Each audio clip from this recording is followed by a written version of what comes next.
It's always one of my favorite crop shops of the spring to do. We always get a really nice turnout.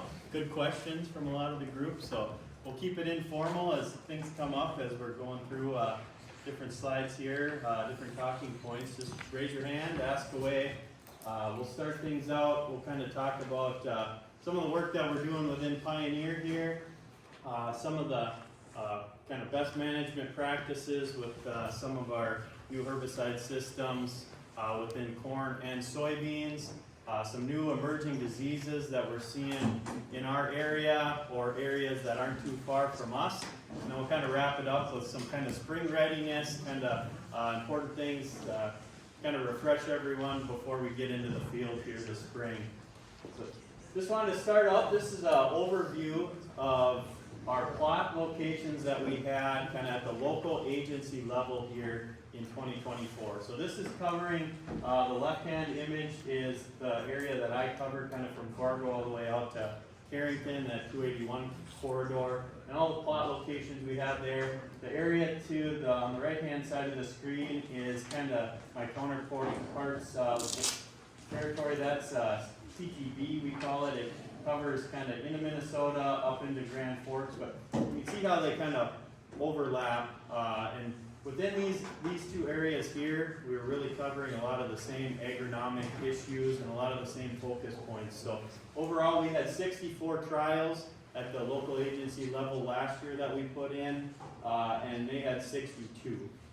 So you kind of couple that with what our impact testing team is doing, and they're looking at products as they're newly advanced and products that are in their last year of research testing before we advance them to a Pioneer bag. So all in all, across our whole area, with those impact locations, we had 61 total locations last year. So you roll all that up, and what we're doing kind of at the local level with these agronomy trials and PKP plots, we have 187 plots last year.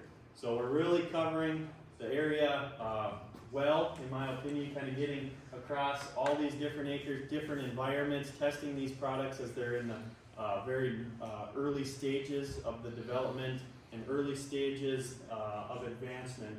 Another thing that we're doing is kind of trying to look at all that data differently as well. So we've got a lot of locations there. That gets to be a lot of data. How can we simplify that to make good decisions from that data?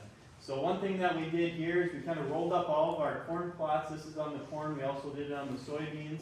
But taking all of our different plots here, a lot of you may have seen this as Ron or Justin's been talking with you throughout the winter here. But we got all of our different locations that we have, all the different yield environments that we had from highest to lowest. Some are irrigated, some are not. We start to look at different trend lines from hybrids, comparing brand new products that we had just in plots to products that were maybe mainstay products we've been planting for years, and kind of common themes with performance. So when we start rolling up the data down here, we're looking at consistency essentially is what it's showing. How consistent are these products showing up in the top three for yield in these plots? So you can kind of see there's some products kind of standing out a little bit more.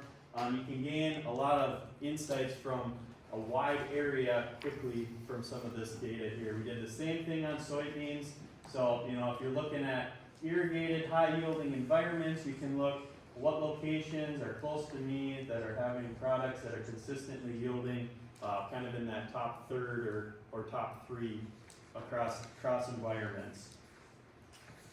The other things that we're doing, on outside of the pure yield aspect and identifying yield potential with these products, is testing them in different agronomic situations. So products that are newly advanced, we'll take these products, or R4 products are 1 year from being commercialized, so they're still in the experimental stages. We'll put those next to current products in our lineup, put them, each variety is a different row in this plot, and you can see how much variety selection impacts performance when it comes to things like IDC. So we'll find a hot area of a field, we'll put these IDC plots in. You can see this field here, these were the 08s. They also had soy green on them, or an iron type product on them. next to it, you can see just how much of an impact this has. It essentially looks like there is an IDC issues out there because the variety has overcome all of that IDC pressure. This is another look at a plot we had near Fisher, Minnesota this past year, looking at performance that way. But you can see how much variety selection can impact how that variety does. It actually, in this entry one, ended up pretty much killing that variety off. So that's one row for each variety, right? Correct. Yep. You can see here just how they're listed. We also put out a regional agronomy summary every year. There's some in the back if you haven't seen them yet. We include a lot of these. So if you are curious on performance on some of the varieties that you may have selected, you can definitely pick one of those. Flip to the middle section, you can see the different plots that we had this past year.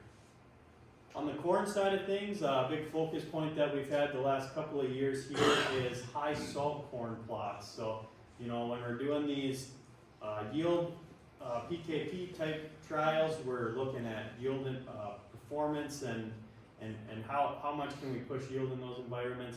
In these, we're seeing how do these products handle in these stressful environments. So we look here, you can see these big salty areas, and there's definitely differences in how these products are handling themselves in these different environments. So as these we're getting newly advanced products, we're putting them in these plots in the first year kind of their life cycle across multiple locations to really get a good handle on placement, you know, with Ron and Justin and Levi getting a good understanding before we have a lot of volume to sell out in the field.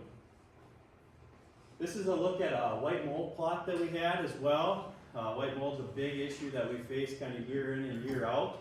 And we're taking these plots, kind of consolidating them, condensing them down to 4 rows, and we're able to kind of focus these varieties in these white mold pockets. You know, they always kind of form in areas that's not super widespread throughout a field unless you have really severe infection, but we're able to walk through these plots, evaluate the scores that the breeders have given us, and a lot of times we have a 5 and you have 2 products that are a 5. Well, we can walk through and kind of get some good observations on, well, is this one doing better than this one that's a 5? In a lot of cases you can kind of differentiate between those scores if you have them in environments like this. So we'll be continuing to work on things like that going forward on the agronomy side. So as far as focus for us for 2025, we're going to continue to focus on those kind of 3 main core groups. We're also monitoring a few different diseases that we'll get into on the soybean side of things that we'll be focusing on.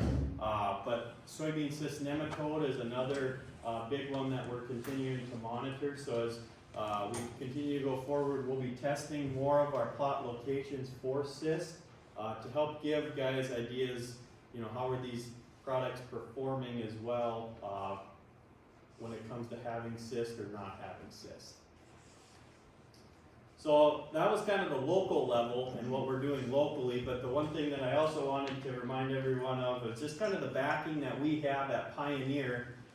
You know, we're doing a lot of things locally, but we're a national company. So when it comes to R&D efforts and products and pipeline that feeds what we do at the local level, this is a snapshot of our Johnston headquarters in Johnston, Iowa. They got a 1,600-acre research farm here where they're trialing whether they are in the greenhouse or in field. In the summer, they have a lot of different plots out where they're kind of working at that next level to kind of feed us at the local level for trials and products and solutions to whether it be diseases or pests that we're seeing or going to be seeing going forward. Any questions on trials or research or any plots that, you know, maybe I didn't mention where you think, you know, agronomically something you're looking for an answer for that maybe we didn't talk about? We kind of try to cover all the bases. We're out in the field every day, kind of making sure we're trying to cover them. Jonathan? Could you mention the screening that we do with IDC and the way that we use it for homes now, and maybe how that's gotten better versus just Yeah.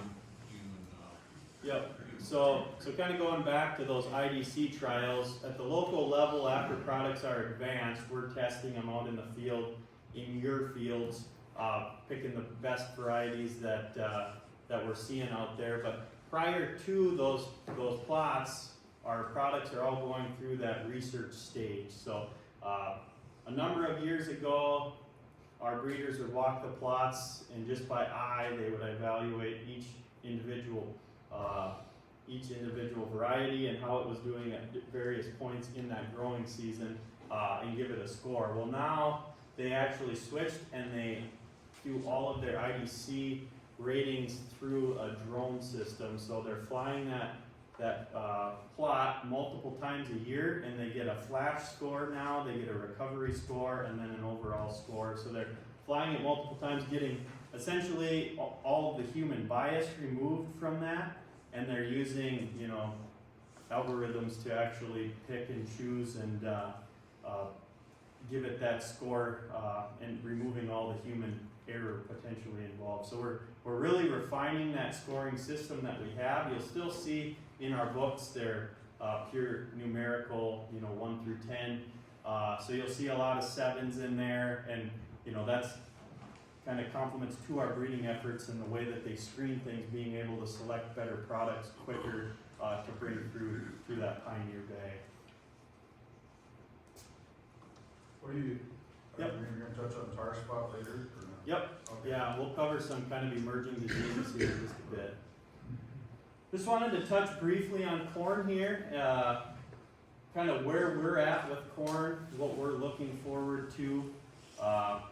One thing I like to talk about with guys here, we're kind of in this transition phase from AM over to Vorseed and PowerCore. We'll see a lot of you guys last year probably planted some PowerCore hybrids. This year, a good majority of our hybrids will be PowerCore, and everything we continue to advance will be PowerCore and Vorseed. So that'll replace our Chrome and our AM products.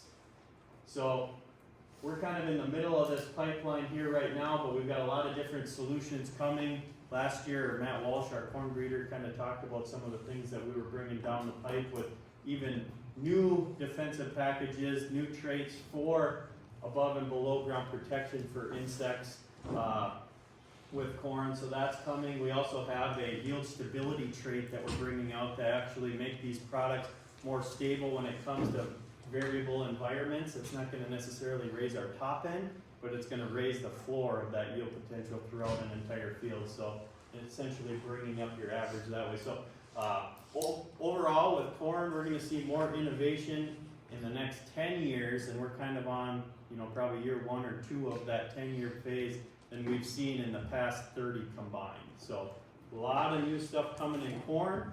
PowerCore and Vorseed's kind of that first step. I just wanted to touch one really quickly on kind of this trait transition. This is kind of the first year guys would have had planted PowerCore corn or Vorseed corn in the past. You'll be going to soybeans most likely on those acres. The herbicide tolerances that this PowerCore corn has built into it are the 2,4-D, the glyphosate, glufosinate, and then additionally FOP tolerance. So FOPs are products like Assure-2 or Fusilade. So if, in the past, if you've sprayed Fusilade on your soybeans to kill your volunteer corn, with PowerCore, it's not going to kill the volunteer corn. So what do you have to do to kill it? You have to spray clethodim. Super easy way to kill it. Most guys use clethodim anyway, but for the few that may have used a product like Fusilade in the past, you'll have to move to a clethodim product so that you are able to kill your volunteer corn. And this is also in the Vorseed as well, so whether it's PowerCore or Vorseed, they have the same built-in herbicide tolerances. So just make sure if you're spraying kind of going forward for volunteer corn, you're using a clethodim product. Any questions on that? Pretty straightforward. This is a look at our corn advancement history from 2011 through 2025. Kind of like to show the investment that we've been making in that 80 to 90 day market, and you know, the amount of time that it takes once you start an investment in research takes about 9 years to actually start to see some of these products come through. So, you know, we're kind of, you know, the well was kind of dry at this point.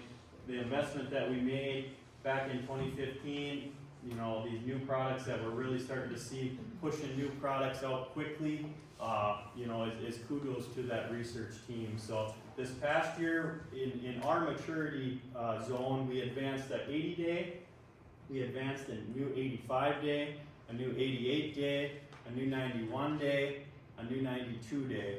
And the list kind of goes on as you get later in maturity, but those are kind of our core maturities.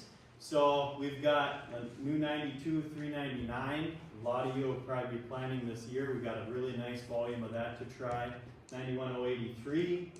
We got a volume of that we have some fields we'll see out in the countryside of it this year. And then the rest of the products essentially are kind of in plot locations. So we'll have everything in plots this year, and then a few kind of in that larger scale field setting as well.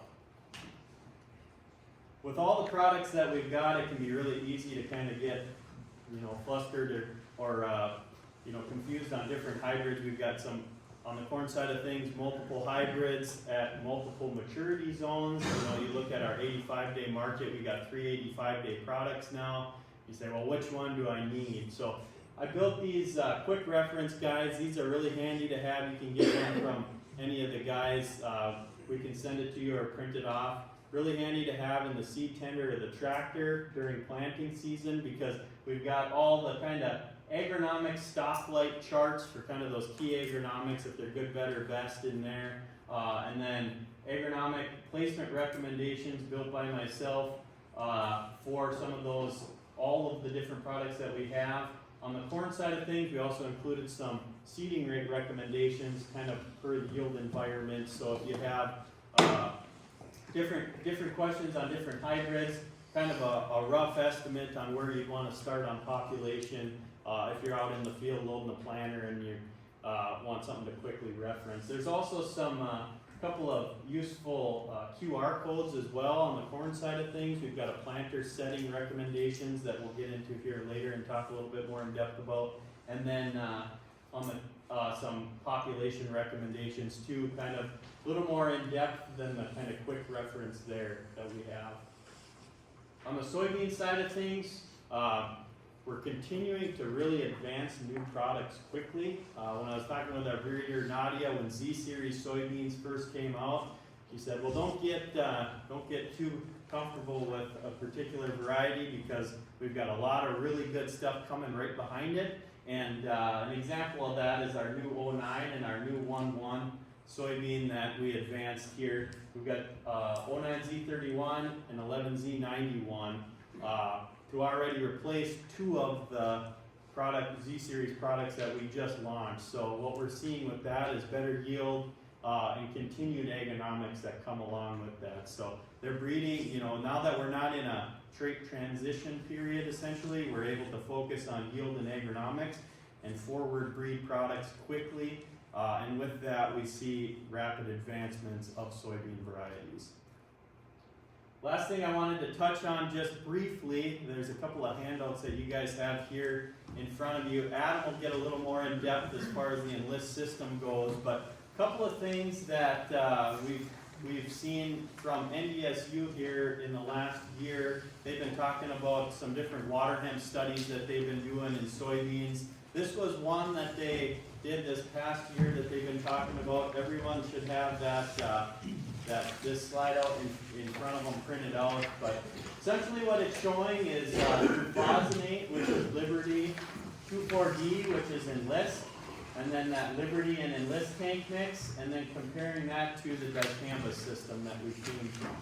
So when you're looking at Liberty specifically, you can see the variance in control, or variability in control that you have from 40% all the way up to 100. Well, what does that tell you?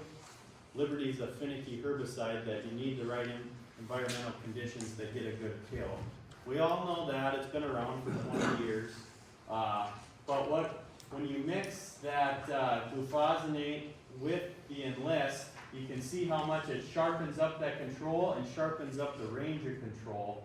So this is on water hemp specifically, and post-emergence only. You're getting roughly 94% control by adding that enlist into the tank rather than just using Liberty. And now when you put a pre in the tank, you're getting better control overall with glufosinate because you're targeting less weeds and smaller weeds. But you're still getting 85% control all the way up to 100% control. So even with a pre, with Liberty, there's still times you're only getting 85% control.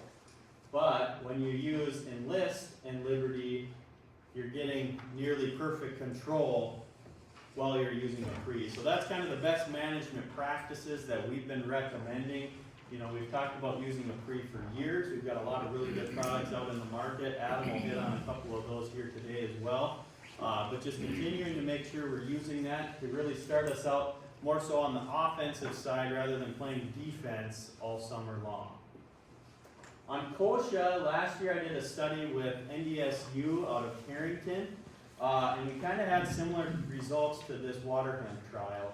So with whether you're dealing with kochia or water hemp in this enlist system, we did a number of different tank mixes, but essentially what it's showing when you're putting, with kochia specifically, when you're using a pre and you come back and 14 days after treatment is what that stands for, but getting nearly 99% control when we're running that enlist and Liberty with a pre. So overall, weed spectrum wise, that mix kind of really covers you from a real broad basis, and then making sure that we're using a pre.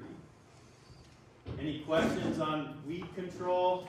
Adam will talk more in depth too in a little bit here on products and crop protection as well. All right, so another thing I wanted to hit on was just some emerging diseases that we're seeing. After last year and the way that we kind of started out, we didn't finish on the wet side, but we started and we kind of went through a majority of the growing season wet and cool. And you know, with a lot of different diseases to the south of us, the environment was conducive for some of these new ones to kind of start working their way north. And the first one I wanted to talk about is SDS in soybeans, that's sudden death syndrome. They've dealt with that down south for a number of years. We have originally identified it in 2018 down in Richland County. So it's been in North Dakota for a little bit, but was limited to kind of the southeast corner of the state. This past year, we did find it essentially, talking with the plant pathologists at NDSU, kind of everywhere in the southeast corner of the state, they were seeing some level of SDS in fields. So it's spreading. We didn't have any confirmed cases identified in Barnes County, but I wouldn't be surprised if there was some that went unidentified. So with a heavier rotation into soybeans, with some of these crush plants coming online and stuff, one thing we really want to stay vigilant is some of these new diseases that are working their way in. So overall, it's a fungal disease that infects that plant early in that vegetative cycle. So it'll infect the plant, you won't know anything about it. Late in the season, all of a sudden you'll start seeing these vegetative symptomology pop up with this interveinal chlorosis, and the plant will suddenly die. We also see another disease in our area that looks very similar to that, that's been around for quite a while, and that's brown stem rot. So the way that you actually can distinguish between them, depending on how that disease onset happens, if you're early or later in the spectrum. When you're early in the spectrum, sometimes you won't see this, but this is brown stem rot. If you split that plant, that pith actually turns brown, and that's an easy identifier. The other thing that we notice, this is in SDS, you'll see some blue fungal growth on the root system. That's another key indicator for SDS. In my experience, it's been really hard to find that. Sometimes, especially if it's a case where you think you might have SDS, one thing you can do is send a sample into the NDSU plant pathology lab, and they'll diagnose it for you. What they do is they actually culture it in a petri dish to confirm the disease, whether it is or isn't, if it's brown stem rot or if it's SDS. So you see anything strange out in any of your fields this season, give myself a call, Ron, Levi, Justin a call. Let us know. We want to know where we're seeing this. One of the best ways to actually combat it is variety selection. So our breeders have been sending samples and seed down to get screened in SDS locations here for probably the last 5 years. They've been working on it for a while to kind of stay ahead of it. So we do have ratings on SDS. If we start seeing it, varieties are going to behave differently, how they handle that disease. And then the other thing we can do is seed treatment. So there is some seed treatments on the market to help combat that, and what that's doing is help prevent that initial infection of that plant early in the season. On the corn side of things, one new disease we saw to North Dakota, haven't seen it at all in the past, is tar spot. It's been a disease that they've had in the south for a number of years. It actually was identified, I think, in Indiana, Indiana back in 2015. And from what they've seen with this disease, it can actually take up to 50 bushel an acre if you get severe infection. So very economic disease that we got to be watching for. We saw it real late onset this year in kind of most of the counties in the southeast corner of the state. Cass County was one of them. I don't know if we identified it in Barnes County or not, but everywhere else down by Oaks all the way down to the South Dakota border, we did see it. So it's one that can be very, very hard on yield if it does. It is a fungal disease as well, and from what they've learned about it, it can easily overwinter in North Dakota. So it's not something that with a harsh winter we'll see eradicated. It'll overwinter on that trash, no problem. One good way, if you are seeing some black spots out on your leaves here this next season, one way we can actually identify it is if you kind of lick your finger and rub that black spore. A lot of times if it'll rub off there, it's usually rust. Last year we saw a ton of common rust with as wet as we were on leaves. That's not an economic disease, but later in the season those orange rust pustules will turn black and they'll look very similar to this.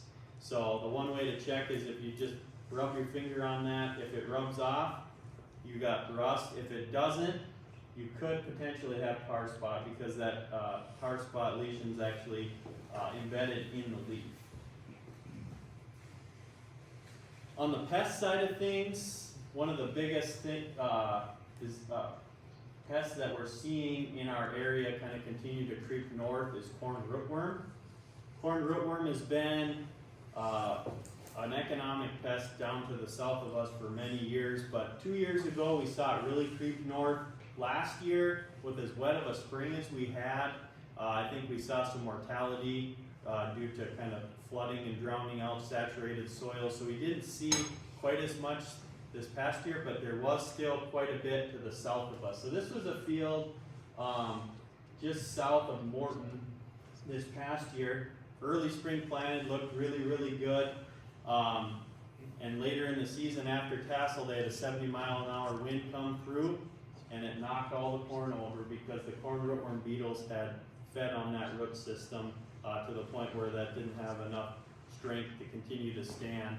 This field was 25 years of a corn and soybean rotation, and what had happened is these corn rootworm beetles, as they've continued to evolve and adapt to our rotation, and they're able to overcome, if we have them in the first year coming in, they're laying their eggs in the soil in the fall. The next year you go to soybeans, they don't emerge, they lay dormant in the ground for a year. And that next year when you come to corn, they emerge. And that's what we're seeing, this extended diapause, they call it, in these beetles continue to work their way north and continue to be more prevalent. So definitely be watching out for these little corn rootworm beetles. They're green. Most of them are northerns. There is some westerns, but 90% of what we see up here are northern corn rootworm beetles, and that's what's kind of displaying this type of extended diapause, is these northerns. The best way that we can combat this is through hybrid selection and trait packages. So with the trait packages, these triple stacks, products like Vorseed or Chrome, are going to be very, very effective on corn rootworm. So as they feed on that root system early in the year, the proteins in that plant actually kill those corn rootworm larvae. So they'll feed on it a little bit and kill it. And you can see in this plot here, this was a plot down near the South Dakota border we had last year. It was supposed to be a high salt corn plot. And you can see some kind of saltier, tougher areas of the field, but what it ended up turning into was a corn rootworm plot because they had a bad wind come through, lodged the whole field, because essentially there's no root system under those plants. They look healthy from the eye, but you get bad wind, or you dig up a plant and your root ball is the size of your fist. So more or less, we have really good ways to control this insect. However, it's just a matter of deciding when and where we need to use the traits. This past winter, soil temps, we think this North Dakota climate is pretty harsh compared to down south in the ice states where they're seeing a lot of this corn rootworm. And we think, well, maybe it froze hard enough back in February when it was 20 below for a week that we don't have to worry about it. They should have froze out. Well, what we've learned the last couple of years while we've been monitoring this issue is that soil is a very good insulator. And this is a 4-inch soil depth at a couple different locations. Fargo, Fingal, Galesburg, Air, kind of pulled areas kind of all the way through here to Jamestown when I was putting this together, and everything's pretty much the same. That week of February when it was 20 below, the 4-inch soil temp only got down to about 13 degrees. And, or no, it was 18 degrees, sorry. And what these corn rootworm beetles need to actually have, increased mortality is they need to see below 14 degrees for an extended period of time. The longer you get that cold, the more your mortality you're going to have, but it has to be more than at least a week, up to 2 weeks to really start seeing mortality. And essentially, even when it's 20 below, we don't see that, and then that soil temp warms right back up. So it's kind of yo-yoing throughout the years. You're getting quick bursts of a little bit of cold enough temperatures to do damage, but then they come right back up. So the other thing to consider too is that these beetles are able to lay their eggs deeper than 4 inches. So they're laying them 2 to 6 primarily, all the way down 8 to 10 in a lot of cases, depending on how dry we are. A lot of times we'll get large cracks in the ground in the fall, and they can burrow down those cracks and they'll lay their eggs down in there. So with a dry fall, my thought was we had, beetles laying eggs even deeper than this 4 inches. So the deeper you go, the better insulation you have, and the less chance, or the more that are able to survive. This is kind of, to me, one of the biggest issues that we have on the radar to come in the next 5 to 10 years. I talked to reps in South Dakota, just in South Dakota. The guy down there, he's got some from his main corn customers. They've been running maybe just a little bit of triple stacks, and then last year they just got lit up like crazy. So they switched all their seed corn into triples in 1 year. These are guys farm quite a bit of corn. It's really a challenge, I think, for us in the seed industry to figure out when and where do you need it, because seed cost is higher than a double stack or like a power board. But if you need it, you really need it. But it's a bit of a struggle to know when we pull the trigger, when we switch it over. And I think we're still far enough away from being a few this year, but That's this guy's somewhere from South around Dakota, and that's not very far away, really. Yeah, in North Dakota, we see it a good amount. Probably that I-94 corridor is kind of that line right now where it's hopping back and forth from there. So we're continuing to monitor it. Like you said, that's one of the biggest things that we're focusing on the pest side of things. So we'll continue to give you guys updates on what we're seeing throughout the growing season, whether it's gonna be an issue or not, going forward. Garrett, Yep. maybe you wanna touch on the hybrids that are available in triples, you know, maturity wise, but then there's been some work in the past where they tried to model the corn rootworm or the moth population in August, and then like killing them with insecticide and trying to model that as a way of controlling eggs for the following year. Has there been much efficacy with that, or it's been kind of a mixed bag? They've done Yeah. more of that down like down in southwest or western Minnesota through there. And I don't know if you can speak to that. Yeah, so they kind of call that beetle bombing. It's more of a, I consider it like a rage spray. You're not happy with what you're seeing out in the field, but the application is very ineffective. Those beetles are down in the ground, they're burrowed into the ears on the corn. What you're actually able to get that insecticide to is a very small percentage of the beetles that are out in the field. So it's more, you know, a lot of times guys, they want to get out in the field, they want to do something. And so sometimes they will hire an airplane to go spray insecticide out on that field. But you're not going to reduce that, that population for that next year, or if they're extended diapause, that next time that field is corn. So more or less, you got to be proactive about it. If you're seeing it out in the field in any given year, know that next time that field is corn, we probably have to do something about it. So that's where this coming year is going to be kind of that first year for those fields that we saw in 2023 have kind of moderate levels of corn rootworm pressure. Now will be corn again in 2025. So definitely want to continue to pay attention to that going forward. Keeping it rolling a little bit here, just wanted to touch on a little bit soil conditions before spring here, where we are sitting, you know, following a dry harvest essentially. We had a phenomenally quick harvest, probably one of the fastest ones we've ever had. Started in September and we didn't stop until we were done. And you know, we're very fortunate to have the heat and the dry weather we had to finish the corn crop the way that we did, but we're essentially kind of paying for it now. We haven't had much rainfall since September, essentially, and in our area here, we're about 50% of annual rainfall since September. And what does that put us, you know, inches wise? It's about 4.5 inches behind average for rainfall. And so those rainfalls that we catch late in the season are what carry us through and sink down into that subsoil later in the season to carry us through that following year. So, you know, where we're sitting right now, actually not too bad for soil moisture wise. I would consider it probably about average. We've had some rains and a little bit of snow. That 0 to 4 inch mark, you know, kind of that seeding zone essentially is not in too bad a shape.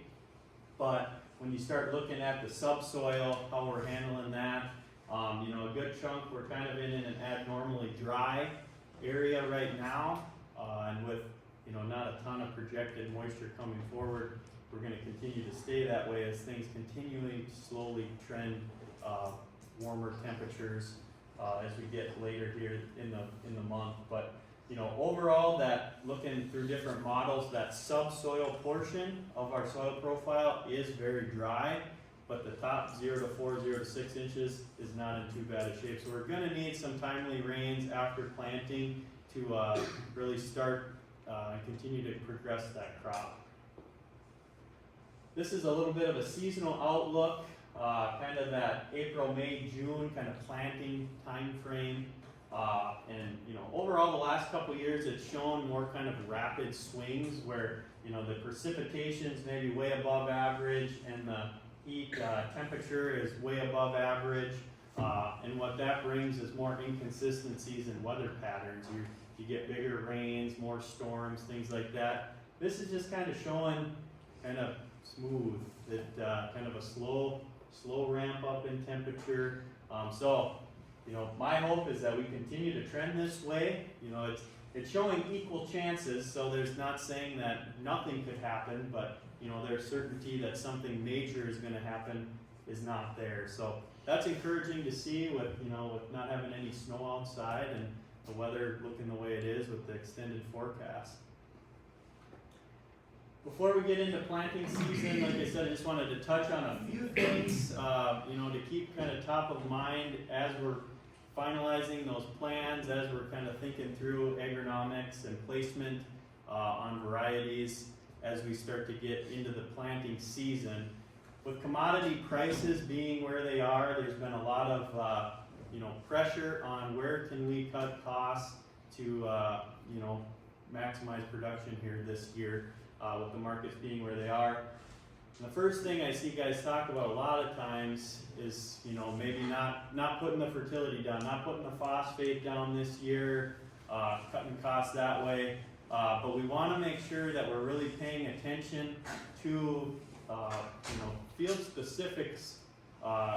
We have a range of fertility on various fields, and each one is a little bit different. If we're kind of handling it as a broad brush approach, you end up having a lot of wasteful spending essentially.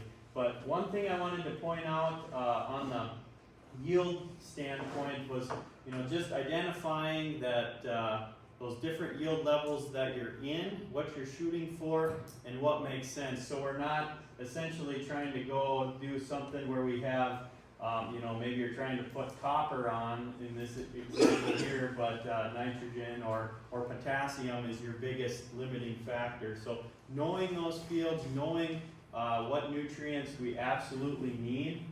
Potassium is one that I feel like's kind of become a little bit of the redheaded stepchild the last couple of years. With the way that we finished our corn crop last year with the heat and the dry that we had, you really saw those areas that were short in potassium, because potassium helps that plant essentially mitigate stresses. So that's going to help it fend off any diseases that would cause stalk rot. It's going to help it continue to fill that ear, pump yield and test weight, and then help that plant stand and kind of weather any drought situations. And the way that we finished, those areas that didn't have the potassium levels they needed suffered drastically last year. It was, it wasn't any specific brand. It was a corn problem that we saw. A lot of that went back to fertility. When I was walking fields after some of those 70-mile-an-hour winds that we had, I had my soil probe with me every time I went out in the field. In those areas that we had problems in, I pulled the soil test, and every one of them was short in potassium. So make sure you're thinking about these different nutrients. And a lot of guys, they'll put their nitrogen down, they'll put their phosphorus down, and that's kind of where they draw the line. And potassium is one that we got to continue to keep top of mind. And in any given year, this year, if you're looking to cut something out of your fertilizer plan, and you have decent phosphate levels, I would rather see you pull back on the phosphate a little bit and keep your potassium where it needs to be to have more of a well-rounded fertility plan for this year.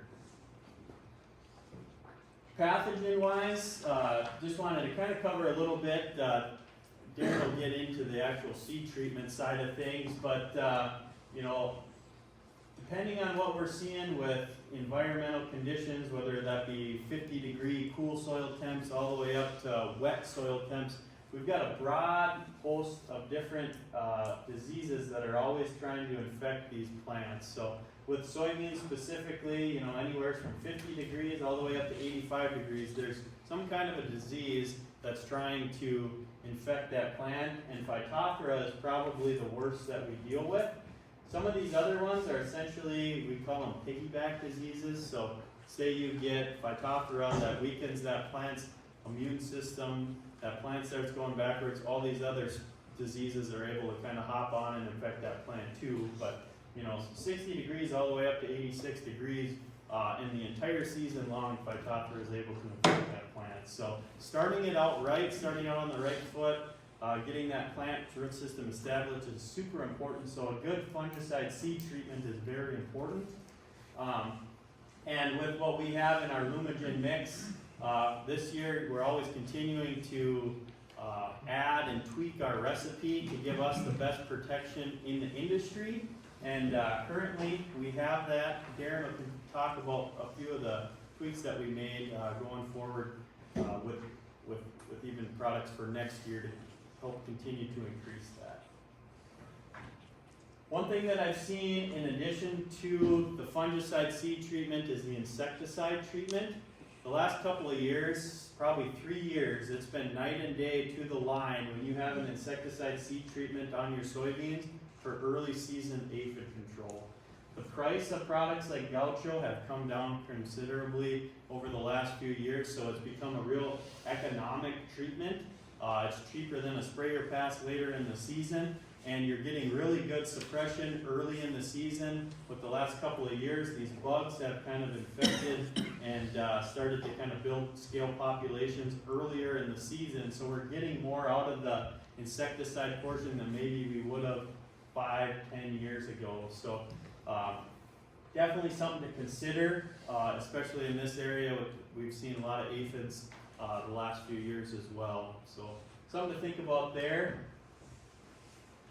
And then we usually mention this, Darren may touch on it too, but we do have a side-by-side program. If you haven't been treating or interested in treating, or you're looking to add on an insecticide, we can do a trial with you too, up to 250 acres, I believe. Kind of an assurance program, you know, with us having confidence in the program, assuring to you that we'll see a good return on that. So if you're interested, talk to any of the guys. We do have a little bit of a sign-up process involved in doing a side-by-side there. On the corn side of things, very similar story to soybeans. Always tweaking that recipe to provide kind of the best coverage and the best protection out there with using multiple modes of action, whether that's a biofungicide or a traditional fungicide partner like we've used in the past. So outside of the fungicide seed treatment, the seed itself and the vigor that seed has is very, very important, especially if we're going into potentially an earlier planting window with cooler conditions. We saw this last year with some of that early April 20th planted corn. A lot of the Pioneer stuff popped right out of the ground really quickly, and in my opinion, it's kudos to this Pioneer stress test that we run every batch of seed through prior to sending it out. We're monitoring those products throughout the winter, making sure that we maintain that standard, that germ, that vigor. It's much more stringent than a traditional cold saturated germ test. You can see here just kind of the different tests that are typically offered in the industry and the level of stress. And when we're putting these products under such extreme stress, we're able to see small differences in seedling vigor. And so what that shows us is that we'll have the confidence in those products that they're going to consistently come out of the ground quicker and establish a stand every time, depending on, or no matter the conditions. On the planting side of things, one thing I just wanted to point out, last year we saw a fair amount of this on some of that later planted corn. When you're planting in some of those wetter conditions, we see that sidewall compaction, that sidewall smearing. And what that does is it doesn't allow that plant to actually establish its root system of growing that seed trench, but what does that lead to? Reduced nutrient uptake and reduced yield. So from the start there, small things like this can really be impacting yield, and you might not notice it. The other thing I noticed was the planting depth.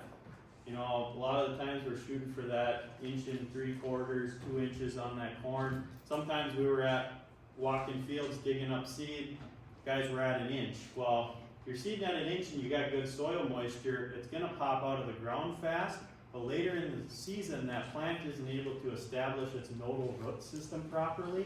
That's gonna reduce nutrient uptake, things like that. So we wanna make sure that we're hitting that proper seeding rate. If you got, you know, fields that are 10 miles apart, or different type of ground, maybe was worked with a different tillage tool, or different residue, different previous crop. Make sure you're checking those seeding depths, even though you think, it should be okay. Small things like that can really affect yield later in the season as well. On the soybean side of things, we have a wide range of populations that guys are running nowadays, from running planters and white mold irrigated situations to running air seeders in solid seeded environments. You know, the range now is, you know, from 100,000 or 90,000 sometimes, all the way up to 180, 200,000. So it's really important to understand the situation that, you know, you have with your planting setup, with your ground, with some of these varieties. Talk with Ron, talk with Justin, talk with Levi or myself. We'll definitely help you, kind of point you in the right direction for coming up with a good population to run in the soybeans. Because the biggest thing we want to avoid, one, is having reduced yield potential if we don't have enough minimum seed per acre. But the other thing is getting a quick and good canopy to prevent weed escapes. Water hemp's been a real problem here, and it will emerge all year long if it continues to get sunlight. So make sure you're taking the time, adjusting those seeding populations. You know, if you're running an air drill, tweaking it throughout the planting window there to make sure we're hitting those populations that we're looking for. And then the last thing I had was just our planter settings recommendations. If you got a new planter, make some adjustments to your planter, or are just curious, you can scan your seed tag on any Pioneer corn hybrid or sunflower hybrid, and we actually run every batch of seed through our planter lab that we have down in Johnson, Iowa, to give recommendations on kind of general settings for how to set up your planter, and where you want to run things, kind of just for starting out. So good tool there that I don't believe there's really anyone else kind of making those recommendations on a seed batch basis. So with that, that was all I had. My last slide didn't pop up, but any questions for me? Stump the agronomist opportunity here, guys. Yeah.